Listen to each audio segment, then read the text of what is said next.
I welcome you all. This is my visit to Elephanta cave, Mumbai.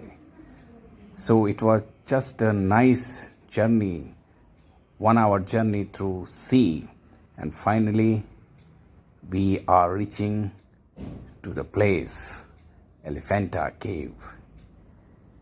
Just look at the beautiful scene around and the very nice co-passengers along with me.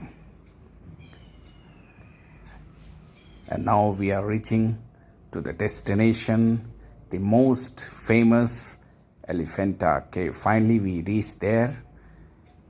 Just look at this. And this is the way to the Elephanta cave. Just look at it. This is a nice path. And finally we entered into it. This is the World Heritage Site.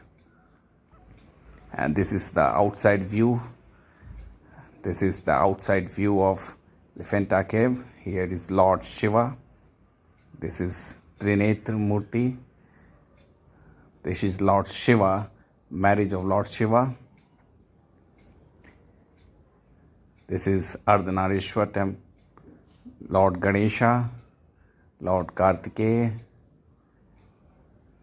And this is the outside view of Shivling. This is the front gate of Elephanta. This is the cannon which was used by the British to save Bombay from. Finally we returned back.